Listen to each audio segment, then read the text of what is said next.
Welcome to the Bike Life Podcast by Warmshowers Foundation, where we will be sharing knowledge, experience, tools, and stories of touring cyclists and hosts from around the world.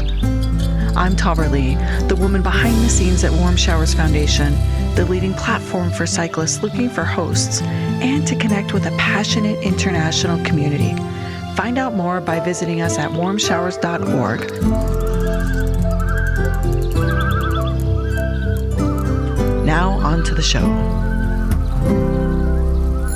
Today we have Tarra with us, an avid outdoor enthusiast, a U.S. Marine Corps veteran, a mother, a wife, and a lover of Christ. Thanks for being here, Tarra. Thank you for having me, Tarra. This is great. I've been so excited for us to have this discussion because you have done some big things in your bike touring, actually in your life as a whole, but in your bike touring, you have experienced some amazing facets of exploration and pushing your own edges of what's possible in touring solo by yourself. And I can't wait to hear your story. So let's start with, tell us a little bit about you, the woman, the mother, the lover of Christ. Well, as you stated in the intro, the outdoors is a huge passion of mine. It's been that way ever since I served in the United States Marine Corps. That was my first kind of access to just doing a lot of activities out in nature and then learning how to become one with nature and survive. It was on a different scale of survival. There's no one hopefully no one shooting at me or doing anything like that while I'm riding my bike. But it really got me started. It gave me a lot of my courage and motivation to be able to step out into this somewhat lonely space of bicycle touring as a solo person. And so that's just a little bit about me and my avid outdoor adventure. But I just really like to try everything that my heart calls me to do. And I never give up on it. I will give it a shot and kind of see how it goes. If I don't like it, I won't do it again. But it has opened the doors for some pretty incredible things to happen just by not being afraid of trying it. I love it. Tell me about your first overnight tour or a longer tour. When was your first experience? So your heart was calling you to do this for a little while, and then you decided to do it and try. And what was that like? Yes. And when? So it actually, my very first trial was overnight to my daughter's college in Oshkosh, which is about 60 miles from where I live. And I honestly didn't know what I was doing, but I bought a bike. I bought all of my bags. I loaded them up with heavy stuff because I thought that's what I was supposed to do. None of it was relevant. And I biked 60 miles and I could not bike home the next day because I was so sore and I was just completely clueless. So I phoned a friend. But that overnight experience really gave me the courage to reach out and learn more. And so I started following different bike touring sites, Bike Pack Touring is one on Facebook that I follow. And it kind of gave me the courage to plan an actual bike tour. So I was looking at doing something about 3 to 5 days. And I'd planned this tour around Lake Michigan. So I started in northern Wisconsin, the Two Rivers area. And I cycled down to the Milwaukee Ferry. So from there, I took the ferry across to Muskegon, Michigan.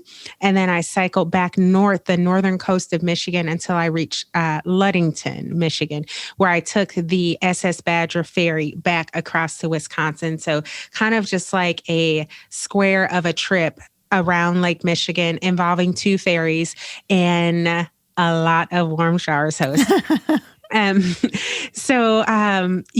There are so many things that gave me the courage to do that. One is the Warm Showers host, because I felt like I would be surrounded by kindness, and then I'd also be surrounded by education, because I wasn't really necessarily adapt to bicycle touring. I didn't know what I was doing, and I didn't see a lot of people like me doing it. I didn't see a lot of women doing it solo. I didn't see a lot of any Black people doing it, period. And I'm venturing off into this new territory. And not only am I doing it solo, but I'm doing it during COVID. This was actually my kind of COVID get out of my head tour. Like I had originally always planned on doing it with someone else. But then that person was affected by COVID. And I said, you know what?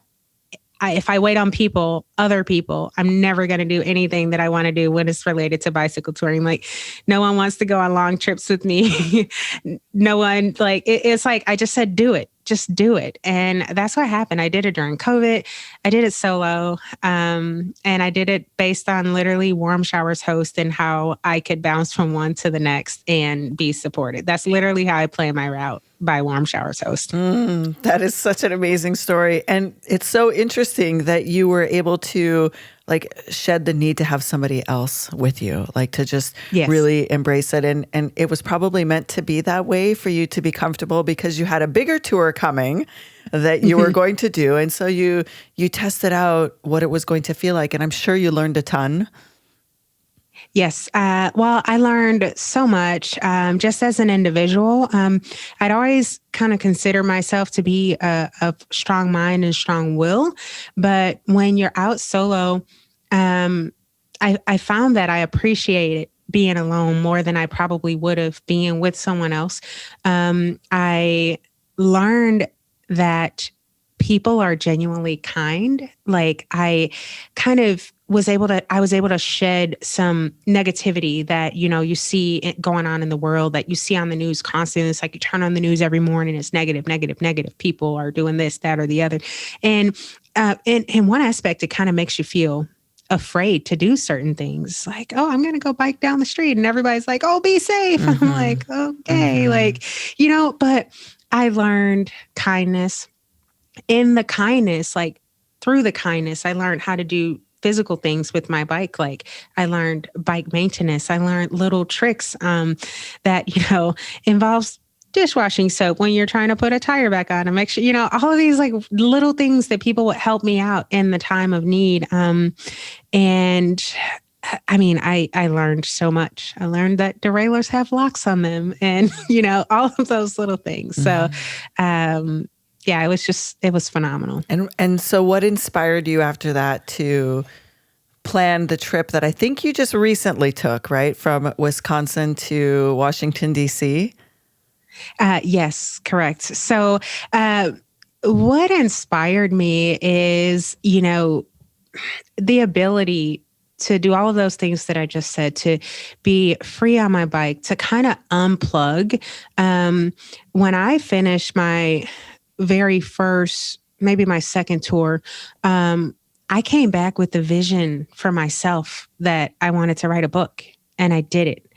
And then I went out on a different little short trip, and I came back inspired to do something else within my life, and I did it. And so I was like, my time on my bike is a time where I can kind of visualize my future.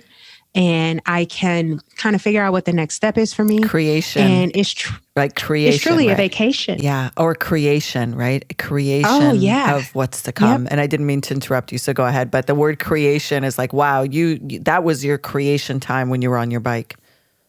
Yes. No, I appreciate that because creation is truly what it was. And that's what happened. And it allowed my thoughts to be free and not be shut down. Cause I'm a person who vocalizes what I'm thinking. Right. And for me, it keeps me accountable. It's like, if I say I'm going to do something, I say it out loud and I do it. And so sometimes when you vocalize your thoughts and they're not complete, they get shut down. But me on my bike alone with my thoughts gives them time to air out and gives them time for me to kind of troubleshoot. And when I come back, I'm ready to say what I'm doing. And I don't know. So that's kind of what inspired me to plan a trip. And I knew that I wanted more time. So I had only ever done about a 6-day trip. And I thought I'd love to do a 2 or 3 week tour, just to kind of see how that's, what that's like, because eventually I feel like I want to bike across the country and then eventually, bike in other countries. So I need to kind of piece this out. And so that's what started it. And the biggest iconic thing that was on my calendar in my future was something called the Black Girls Do Bike National Meetup. And that prior to COVID took place in a different location every year. And then when COVID happened, it was put on hold. It couldn't no longer happen in person. So this was the very first year that it was happening again in person. And I was like, I am going. But when I looked at the calendar, I was like, I don't have time to go to that event and do the 2 or 3 week bike tour.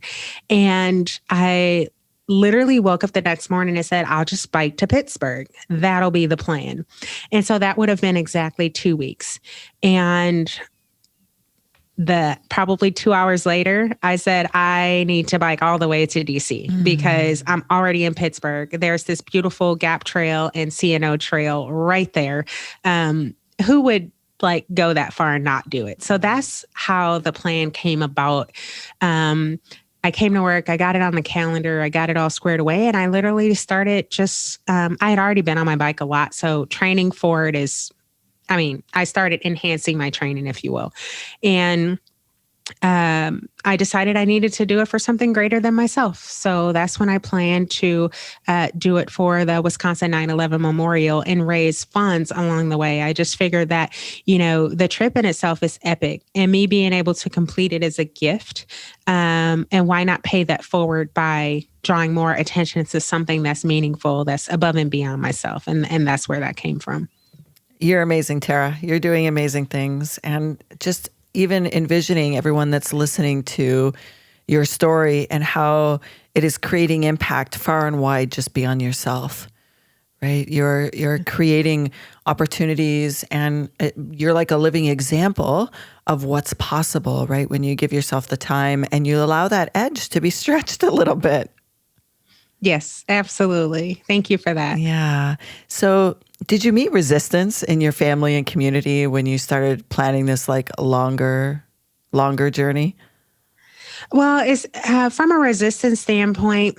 If folks didn't know me, they'd be kind of, they'd look me up and down. You get the typical, I say stereotypical look of, you don't look like someone who could bike all the way to Washington, D.C.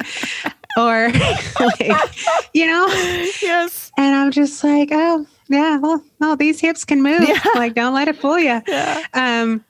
But, so you'd get that. Lots of concern for safety. Folks are like, oh my gosh, like that's dangerous. That's not right. Or the biggest one that I just absolutely hated was, I can't believe your husband's going to let you do that. Oh my. And I'm just like, oh my. I'm like, okay, well, he doesn't have to let me do anything, but, okay. So those were the types of comments that I received from my family, the African-American side of my family, because I am married to a white man. So like, I suppose I should explain that that side of my family is very concerned about me as a Black woman going out into the world, if you will, and traveling through very diverse and non-diverse areas. And they're concerned for my safety.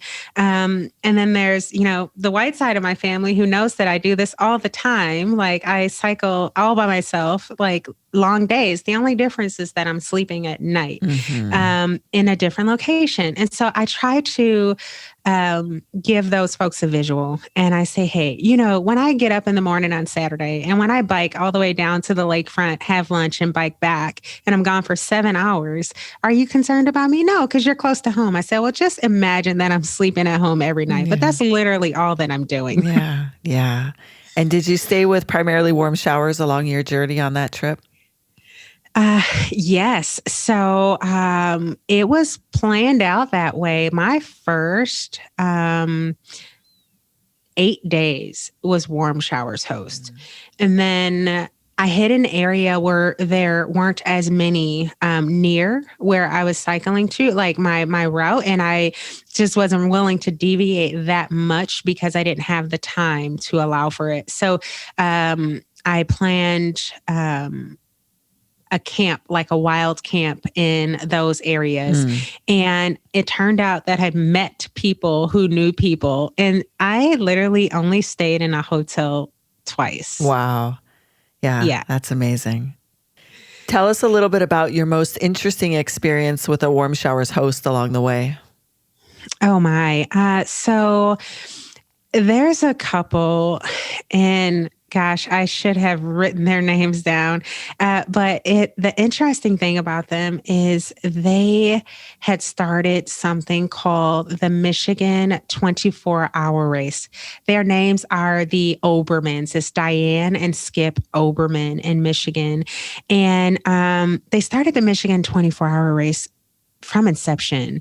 And they drew thousands of people to their area just from their passion of cycling and trying to allow others to like meet their best ability as it relates to how long they can cycle and how far they can cycle within a 24-hour period. So that family was just phenomenal, not only for having created that grand feat, but when I walked in, I was showed that I was welcome. I was greeted. I was showed where I was going to stay, where I could take a shower, where I'd get my towel and all of those things. But the thing that was said very like matter of fact is dinner is at 6:30. Don't be late. Like that was the plan. That's what Diane told me. And she proceeded to cook and just let me roam about the house and do my thing. And at 6:30, she told me she had a few friends that comes over on Monday nights at 6:30. And like she had a table set for 12, and her community or her home is open to her family and people that she's met along the way. And they all know if they're ever in the area, 6:30 on Monday nights, you come to their house and you eat dinner and you're welcome. And that blew me away. I mean, I saw grandkids come over, a neighborhood gal that Diane and Skip had helped along the way. And just to know that things like that still exist in communities and that it's like all the love that they had to offer was not just harvested, it was just shared and it reflected off of everyone who showed up to eat dinner. That really stood out in my mind. And it's something that I took away. It's something that I like to introduce to my family.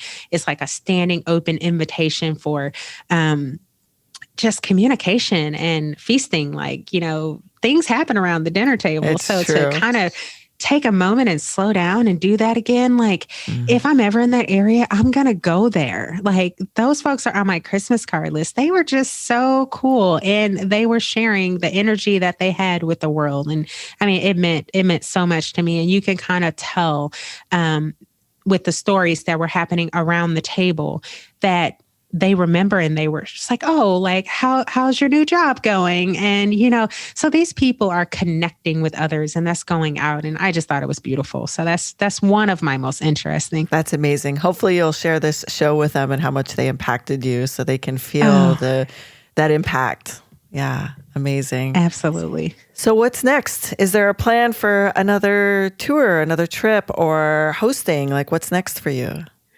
Yes. So I am always open to hosting. I'm listed as active on the site. One of the challenges is I'm very far from any trail around here. So it'd be like a, 20-mile hill climb to get to my place. So I don't get a lot of requests, but, for me, what's next is I've always had a passion to visit supper clubs in my area. Supper clubs are a huge thing here in Wisconsin. And they're judged by very particular things, cheese curds, their salad bar, and their brandy old fashions, right? So I was like, I love all of those things. I love supper clubs. What if I visit them on my bike? Because that's something that I can do more regionally. Like it wouldn't require so much time off of work. And so I've already established my very first Southeast Wisconsin regional supper club tour that's going to include 9 supper clubs and take me about 6 days. Okay, so that means you're going to go to more than one supper club on 3 of the nights. That is correct. Actually, I have to go to more than one on 5 of the nights because most supper clubs are closed on Monday. Wow. Now, are these, okay, wait, we got to talk about the supper clubs because I also love all those things. And I mean, food is like my love language. So wait, are these like businesses as supper clubs? Are they residential? So they are businesses. They're your standard restaurant. Any good supper club is going to have a selection of German food, a good steak, a great bar, and with their specialty being varieties of old fashions. And then their salad bar, what they have on their salad bar is like a big staple, and you have to appeal to the German and American style of food. And then it's the service. There's always something quirky about, a supper club. Like they have their own niche, above and beyond all of those things. So around here, it's like if you can visit as many as you can, you're supposedly going to have the greatest experience no matter where you go, but it's going to be just a little bit different based on the region. So we have about just over 70 supper clubs in the state. Wow. Yeah. And some of them are far out there. And then there's a couple of areas where they're kind of clumped together. But it's a traditional place for folks to go with family and just have a good time. So are you chronicling this on social media or on any of your accounts where people can come and follow you? I will. I am I'm trying to find a new way of vlogging because my old way was too long and it took too much time and I wasn't able to keep up with it. But I will definitely vlog on YouTube. I've vlogged all of my trips up until this point there. T Guns Adventures is my site.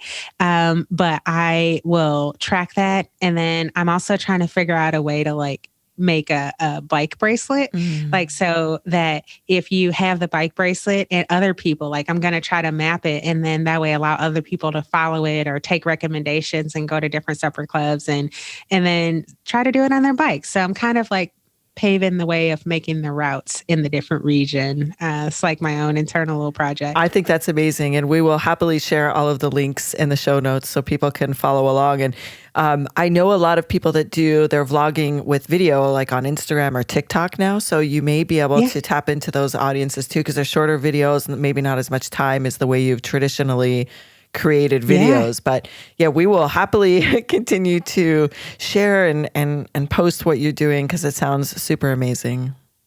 Outstanding. Thank you so much. Well, Tarra, this has been wonderful. I'm so glad to have you on the show. Thank you for paving the way and setting an example of what's possible for everyone else out there that maybe is still feeling a little uncomfortable. And we so appreciate you sharing. Outstanding. Thank you so much. And I just want to say, I really appreciate you constantly saying what's possible, because that has been the mantra for me. Literally that book that I told you I wrote is called Finding My Possible. And my podcast is actually called The Possible Project Podcast, because all things are possible if you believe in yourself. And if you believe in the fact that you can do it, then it will happen. That's just so interesting that I keep using that word. And I didn't necessarily know that was the name of your book or your podcast.